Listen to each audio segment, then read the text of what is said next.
मेरा नाम प्रत्युष है। मेरी उम्र आज 21 साल की है, लेकिन मुझे 3 साल की उम्र से ही अजीब से डरावने सपने आते हैं। माँ कहती थी कि मैं बचपन से ही नींद में दौड़ने और भागने की कोशिश करता था और चीखता चिल्लाता था।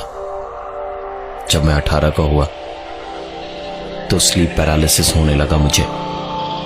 नींद में ही ऐसा लगता जैसे कोई मुझ पर हावी हो रहा हो। मेरा हाल ऐसा हो गया था कि मैं नींद कितनी भी आए सोना ना पड़े, बस यही कोशिश करता था।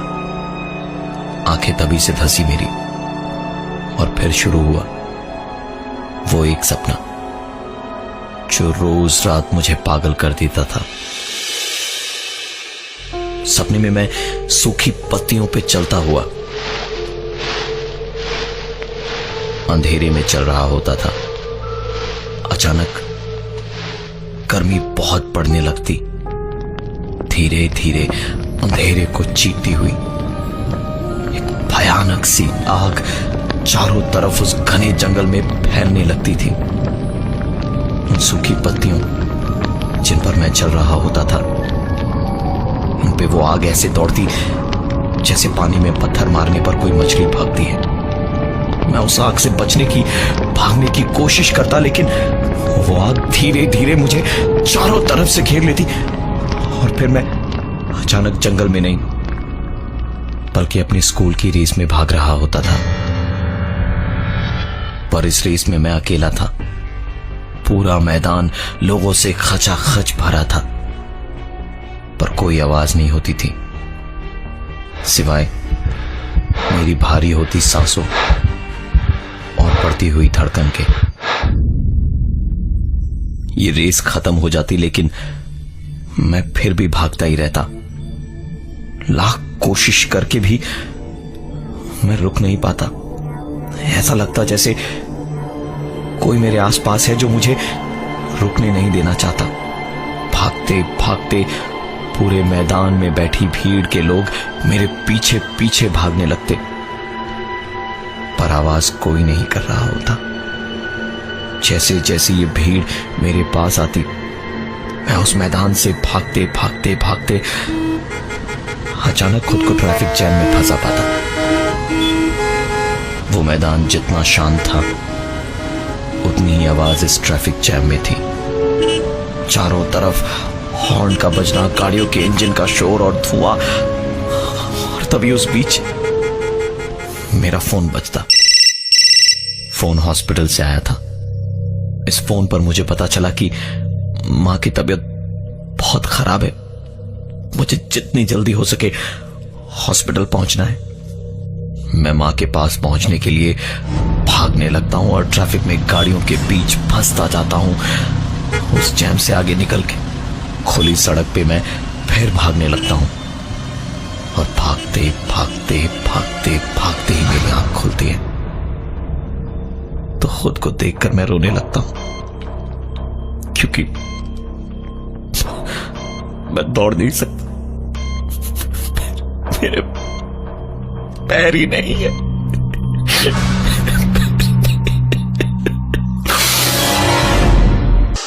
स्कूल में जब था तब मैंने एथलेटिक्स में पार्टिसिपेट किया था।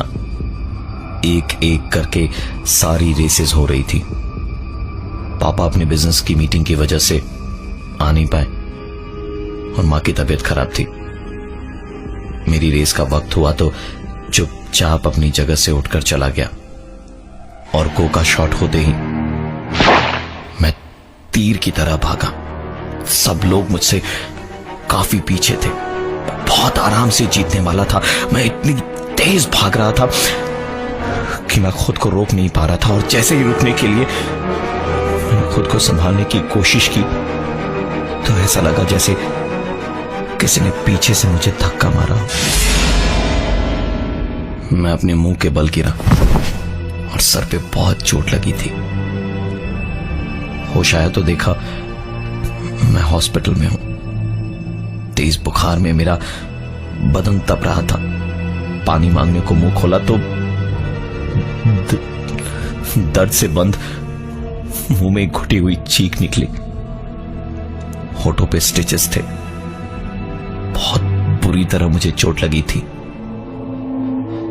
मेरे बिस्तर के पास ही चेयर पर बैठा एक लड़का मुझे देख रहा था, लेकिन उसके चेहरे पर ना तो कोई हंसी थी, ना कोई दुख, ना ही गुस्सा।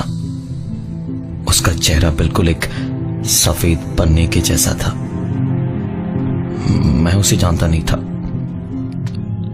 मेरा मुंह भी सिया हुआ था तो कुछ बोल नहीं पा रहा था। तभी मां अपनी बीमारी में ही उठ के हॉस्पिटल में मुझे देखने आई। मैंने धीमे से किसी तरह पूछा, ये लड़का कौन है? तो मां ने बताया कि रूम में मैं अकेला पेशेंट हूं, वहां कोई भी नहीं है। मेरे बार बार पूछने पे मां को और डॉक्टर्स को लगा कि सर पे चोट लगने से मैं थोड़ा मेंटली डिस्टर्ब्ड हूं। हॉस्पिटल में ही न्यूरो डिपार्टमेंट में डॉक्टर ने चेक किया तो उन्हें कोई प्रॉब्लम नहीं दिखी मुझ में। हॉस्पिटल से डिस्चार्ज हुआ तो साइकियाट्रिस्ट को भी दिखाया। मैं बाहर से तो ठीक था, लेकिन अंदर ही अंदर मैं जान गया था कि मेरे बचपन के सपने अब सच होने वाले हैं, क्योंकि उस दिन हॉस्पिटल से ही मेरी जिंदगी में आ चुका था वो। शायद मेरी बातें सुन के लोग मुझे पागल समझे, लेकिन उस रात जब मैं अपने कमरे में लेटा था तो ऐसे ही करवट बदलते वक्त मेरी आंख खुली। मैंने उसे दीवार के हार पार आते देखा। मैं उठ के झटके से अपने बिस्तर पर बैठ गया, लेकिन वो दिखा नहीं मुझे। पर उसी वक्त ऐसा लगा जैसे मुझे किसी ने वापस बिस्तर पे पटक दिया हो।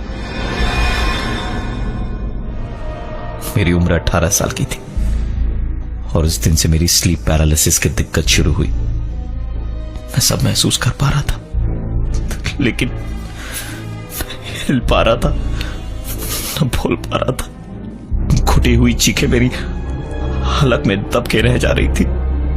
मैं लाख कोशिशों के बावजूद सिवाय अपनी आंखों की पुतलियों को हिलाने के और कुछ नहीं कर पा रहा था। मेरी घुटी हुई चीखों के ही बीच ठंड में मेरा कंबल मुझ पर से धीरे धीरे हट गया। पूरी रात मैं ठंड में कांपता रहा और अचानक ऐसा लगा जैसे कोई मेरे शरीर पर हावी हो गया है। ना ही मैं कुछ बोल पाया, ना ही मैं कुछ कर पाया। पर सुबह की पहली किरण के साथ ही मैं वापस ठीक हो गया था। ऐसा रोज होता है अब मेरे साथ। मैं अंधेरे से डरने लगा था। रात को लाइट जलाकर सोता था। जितनी भी बार मैंने मां पापा को बताने की कोशिश की तो मां को ऐसा लगा जैसे मैं पागल हो रहा हूं और पापा को अपने बिजनेस के अलावा कुछ दिखाई नहीं दिया। एक रात मैं एग्जाम से पहले पढ़ते पढ़ते अपने बिस्तर पे बैठा बैठा ही सो गया। मां मुझे देखने आई तो मुझे बिस्तर पे अच्छी तरह से लिटाकर कमरे से बाहर निकलते वक्त उन्होंने लाइट बंद कर दी। लाइट बंद होते के साथ ही मेरी आंख खुल चुकी थी। दरवाजा मेरी आंखों के सामने धीरे धीरे बंद होते होते अचानक से रुक गया था। दरवाजे के उस खुले हुए भाग से दो आंखें मुझे साफ दिखाई दे रही थी। ये आंखें जानी पहचानी थी। मैं हर रात ये बर्दाश्त नहीं कर सकता था। मैं उठकर तुरंत पीछे वाले दरवाजे से बाहर की ओर भागा और भागते भागते पुराने पार्क वाले मोड़ पे चला गया। मैं जानता था कि सिगरेट पीना मौत को खुद बुलाने जैसा है, लेकिन छुप छुप के सिगरेट पीने की आदत पड़ चुकी थी मुझे। मैंने सिगरेट पी के पीछे फेंक दी और लैंप पोस्ट के सहारे खड़ा गहरी सांसें लेके रोता जा रहा था कि ये क्यों हो रहा है मेरे साथ। कि तभी अचानक पीछे से जलने की बू आई। पलट के देखा तो पुराने पार्क के पत्तों और कचरे के ढेर में आग लगी थी। साथ ही सूखे पौधों और पत्तों में आग लग चुकी थी। इस वक्त यह आग तेजी से मेरी तरफ बढ़ती जा रही थी और मैं भाग रहा था। भागते भागते ही मुझे समझ आ चुका था कि मुझे क्या करना है। मैं वापस उसी पीछे के दरवाजे से अंदर घुसा और कमरे की लाइट ऑफ करके चुपचाप लेट गया। उसके बाद वही हुआ जो हर रात मेरे साथ होता।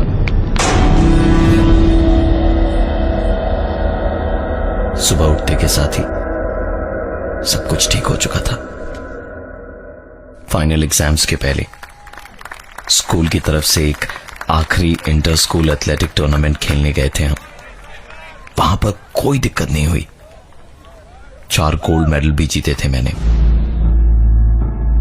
लेकिन पूरे वक्त मुझे ऐसा लग रहा था जैसे कोई है जो मुझे देख रहा है, मुझे फॉलो कर रहा है, मेरी वापसी का इंतजार कर रहा है। वापसी के वक्त हमारी स्कूल बस एक ट्रैफिक जैम में फंसी हुई थी कि तभी मेरे पास एक फोन आया। ये फोन हॉस्पिटल से था। पता लगा कि मां एडमिट थी, बहुत ज्यादा सीरियस। पापा को बैंगलोर से पहुंचने में 3 घंटे लगने वाले थे क्योंकि वो किसी बिजनेस मीट के लिए बैंगलोर गए हुए थे। मैं जानता था कि इस ट्रैफिक से निकलने में बहुत टाइम लगेगा, तो मैंने बस से उतर के भागना शुरू किया। हॉस्पिटल वहां से 30 मिनट की दूरी पे ही था। मोड़ पे पहुंचते पहुंचते ही सिग्नल खुल गया और गुजरते ट्रैफिक में एक गाड़ी ने मुझे टक्कर मारी। मैं बीच सड़क पे गिर पड़ा। एक कार मेरी आंखों के सामने डिसबैलेंस होते हुए बहुत करीब से किसी चीज पर से गुजरी। दर्द तो बहुत हुआ, लेकिन मैं बेहोश हो चुका था। मेरी आंख खुली तो मुझे पता चला कि मेरे डैड जिस प्लेन में ट्रैवल कर रहे थे वो प्लेन क्रैश हो गया और मां इस दुनिया में नहीं थी। और इस सच्चाई से भाग पाने के लिए मेरे पास मेरे पैर नहीं थे। वो कार पैर के ऊपर से निकल चुकी थी। मेरा भी इस दुनिया में जीने का कोई मतलब समझ नहीं आ रहा था मुझे। पापा की कंपनी की तरफ से मुझे एक नर्स और घर पे एक बटलर दिया गया जो मेरी देखभाल करते, वक्त पे दवाइयां और खाना पीना देते रहते थे। लेकिन जब जीना ही ना चाहे कोई तो भूख प्यास कहां से होगी उसे। एक मशीन की तरह जी रहा था मैं।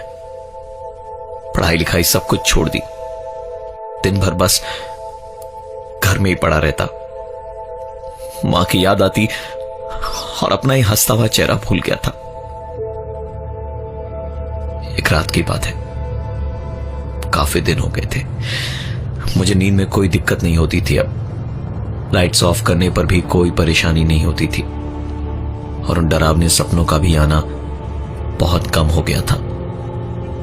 लेकिन इन सब के बावजूद जिंदगी में अकेलेपन से तंग आ गया था मैं।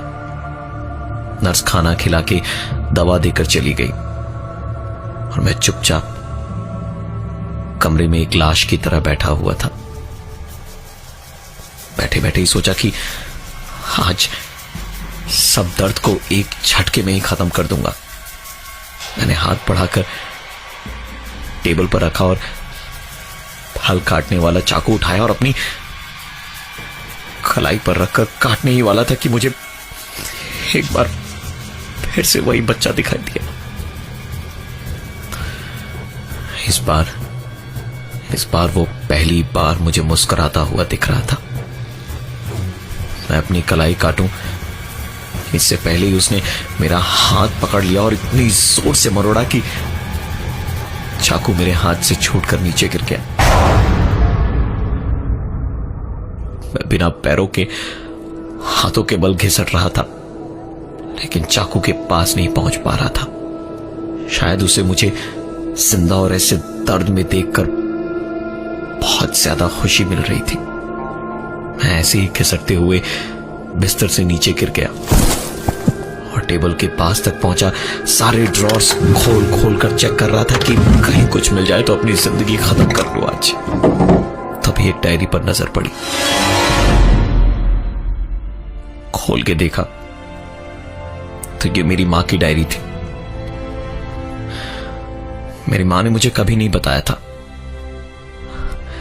लेकिन इस डायरी में लिखा था कि ऐसे सपने और एक ऐसा ही बच्चा मेरी मां को भी दिखाई देता है। उस डायरी से तस्वीर नीचे गिरी जिसमें मेरे पापा उसी लड़के और एक औरत के साथ में थे। ये डायरी जब मैंने आगे पढ़ी तो पता चला कि मेरे पापा का एक परिवार मां और मेरे अलावा भी था, लेकिन उनसे पापा ने कभी शादी नहीं की।